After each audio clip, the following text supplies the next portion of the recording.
नमस्कार.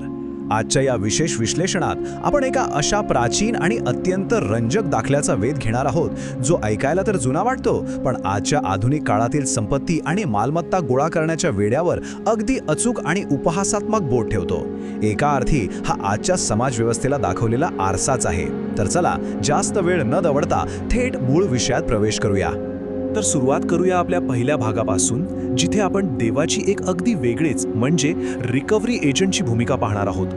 आता सुरुवातीलाच एका अत्यंत ओळखीच्या आणि थोड्या मजेशीर परिस्थितीचा विचार करूया. आपल्याकडे अनेकदा घरांमध्ये वाडवडिलांच्या जमिनीच्या एका छोट्याशा तुकड्यावरून किंवा अगदी जुन्या कपाटात सापडलेल्या 50 रुपयांच्या नोटेवरूनही भावंडांमध्ये तुंबळ हाणामारी होताना दिसते. ही परिस्थिती आपल्यापैकी अनेकांना कुठेतरी नक्कीच परिचयाशी वाटेल. आता इथे एक मोठा प्रश्न असा निर्माण होतो की अशा क्षुल्लक मालमत्तेचा वादासाठी सामान्यतः लोक कोणाकडे जातात?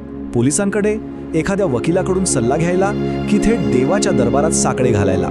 गंमत पहा, आपण बऱ्याचदा देवाला एखाद्या रिकव्हरी एजंटसारखीच वागणूक देतो. देवा, ती 2 BHK घराची स्कीम पास होऊ दे, किंवा माझ्या चुलत्याचं प्रमोशन थांबू दे आणि मला बोनस मिळू दे. अशा प्रार्थना सर्रास ऐकायला मिळतात. आपण नकळतपणे देवाला आपला प्रॉपर्टी डीलर बनवून टाकले आहे. जणू काही आकाशात बसून तो आपले जमिनीचे व्यवहार सांभाळण्यासाठीच रिकामा आहे. याच संदर्भात लोकच्या शुभवर्तमानात एक अगदी चपखल प्रसंग आहे. एक माणूस येशूकडे जातो आणि आपल्या भावाला वारसा विभाजून देण्याची सक्ती करायला सांगतो. त्यावर त्याला अत्यंत सडेतोड आणि वास्तवाची जाणीव करून देणारे उत्तर मिळते. अरे माणसा, मला तुमच्यावर न्यायाधीश किंवा लवाद कोणी नेमले? यावरून एक गोष्ट अगदी स्पष्टपणे समोर येते, ती म्हणजे अध्यात्माचा खरा उद्देश मालमत्तेचे वाद सोडवणे नक्कीच नाही. आता आपण वळूया पुढच्या भागाकडे, ज्यात प्रसिद्ध कोठारांचा दाखला आणि त्यातून दिसणारा संपत्तीचा हव्यास उलगडतो. हा दाखला एका अत्यंत श्रीमंत माणसाचा आहे. त्याच्या शेतात एका वर्षी प्रचंड आणि भरघोस पीक आले होते. आता या माणसाचा तो संपूर्ण स्वार्थी मास्टर प्लॅन पहा. हे जास्तीचे आलेले धान्य कुठल्याही गरिबाला वाटण्याऐवजी त्याने जुनी कोठारे पाडून सर्व काही साठवून ठेवण्याचा घाट घातला.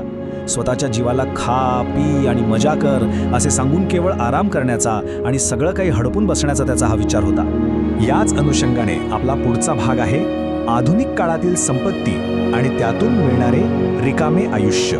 हा प्राचीन संग्रह करण्याचा दाखला आजच्या आधुनिक रॅट रेस म्हणजे जीवघेण्या स्पर्धेवर किती अचूकपणे उपहास करतो. आजच्या काळातील संपत्तीचे हे टप्पे पाहिले तर आधी शहरात समजा पुण्यात एक फ्लॅट घेणे, मग विकेंडसाठी कोकणात फार्म हाऊस आणि सोशल मीडियावर विशेषतः इन्स्टा रीलवर मिरवण्यासाठी एखादी महागडी ऑडी गाडी घेणे. पण एवढा मोठा बँक बॅलन्स आणि कडक सिक्युरिटी मिळून शेवटी हाती काय लागते? तर आलिशान घरात बसून अँक्झायटीवर चर्चा करत रक्तदाब आणि मधुमेहाच्या गोळ्या खाणे.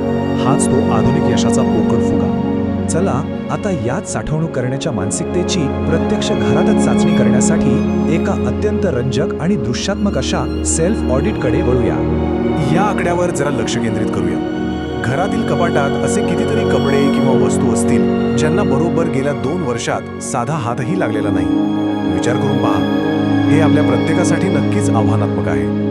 हे अगदी सत्य आहे की आपण इतके रिकामे डबे, जुने मोबाईल फोन्स, केबल्स आणि न वापरलेले शूज साठवून ठेवतो की घरात माणसांना वावरायला प्रत्यक्ष जागाच उरत नाही. आपण या सगळ्याचा खच साठवून ठेवतो.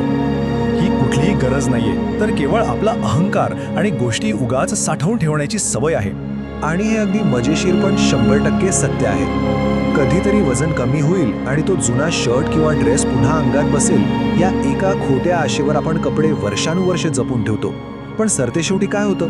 ते कपाट्यातील उंदरांच्याच कामी येतात. उंदीरच ते कपडे मजेत वापरतात. इथूनच आपण आपल्या शेवटच्या आणि अत्यंत महत्त्वाच्या भागाकडे पोहोचतो, शून्य लगेज अलाउन्स आणि आयुष्याची अनिश्चितता. आता या प्राचीन दाखल्याच्या शेवटी एक अचानक आणि अत्यंत भावनिक वळण येते. त्या श्रीमंत माणसाला अचानक हे ऐकायला मिळते, अरे मूर्खा, आज रात्रीच तुझा जीव घेतला जाईल. मग हे जे काही तू साठवले आहेस ते कोणाचे होईल? इथे या शब्दांमधील गांभीर्य आणि शांतता समजून घेणं खूप गरजेचं आहे. आयुष्याची अनिश्चितता आणि या कथेचा अत्यंत खोल तात्विक गाभा या एका वाक्यात दडलेला आहे.